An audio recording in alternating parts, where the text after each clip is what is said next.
It's back again, part 2, set the old watch. And I'm talking about how did I end up being ranting and raving every night about this so-called CAM stuff, complemented ultra. Okay. I was at a small social gathering one evening, and there were some women over in the corner, and they were talking, and I overheard one of them say, "Oh, Michael's coming to town." Hey, Michael's coming to town. What's up with that? I was wondering. You know, they were all excited and all that kind of stuff. So I eased on over and sort of listened in. Okay, you ready for this? Michael's an angel. There you go.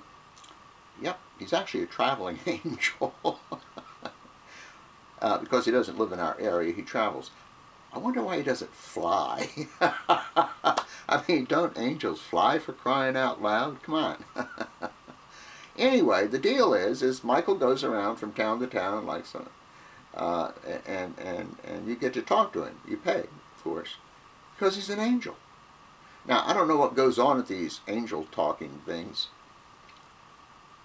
but in fact, I just now thought of the obvious question: why doesn't he fly? That just came to me. Why doesn't he fly? What's up with that? An angel who can't fly? I wouldn't pay to see an angel who can't fly. Okay. So then I learned about numerology, another social setting, and a couple people started talking about a particular numerologist. And they were all giddy, you know, about this numerologist and everything he had told them and all this other kind of baloney. One night on the way home, I was listening to Coast AM, which I don't know what time it comes on. I'm Eastern Standard Time. I think around 11, or I know it's on at 12. And I think most weekdays, and I'm not sure about the weekends. But anyway, they had a numerologist on there one night.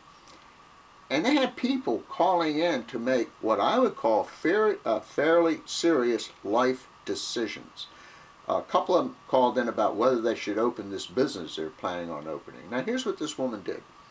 She would say, well, what's your day of birth? And they'd say, it's 4/11/72.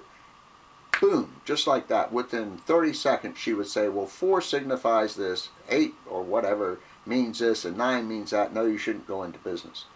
Just like that, 30 seconds, never having met the person, didn't look at the business plan, doing that based on when this person was born. That's numerology, folks. Terrific, isn't it?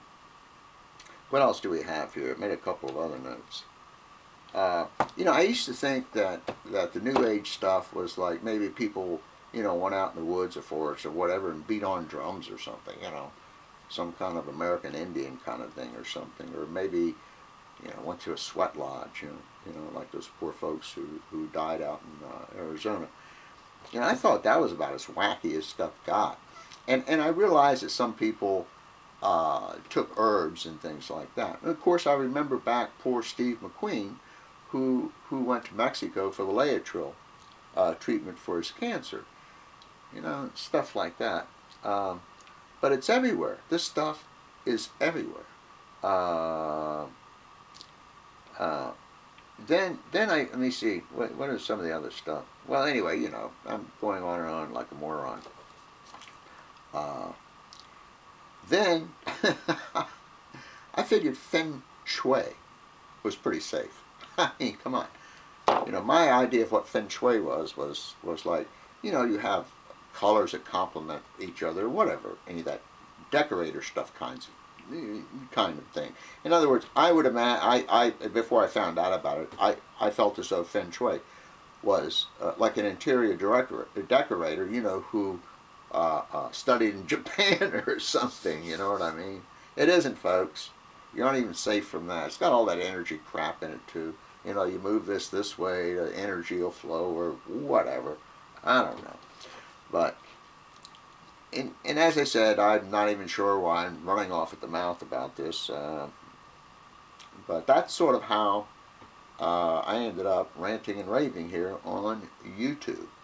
You know, this stuff out there that people are spending big bucks on is just incredible.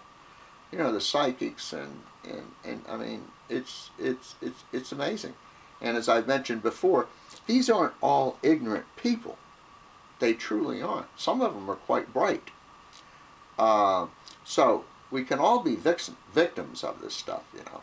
It has no, in other words, it's not a direct correlation, I don't think. you know, with intelligence or lack of intelligence or anything else. We can all be victims of this. But if you have friends and relatives, you have to have somebody out there who's doing this kind of stuff. You know, see if you can help them out a little. By the way, I just put on, excuse me, on my favorites, an absolutely terrific video put on by a fellow, wait a minute, I think I have his name, Bill Kinsinger, who is an anesthesiologist. And this fellow nails the chiropractic. He's got like an 8-minute presentation. Please, please, please, please watch it. As I said, it's on my favorites, and please take a look at that. Just does an absolutely terrific job. Anyway, okay, folks, as Pat Condell would say, peace, peace, ladies and gentlemen, and stay away from those chiropractors. Good night.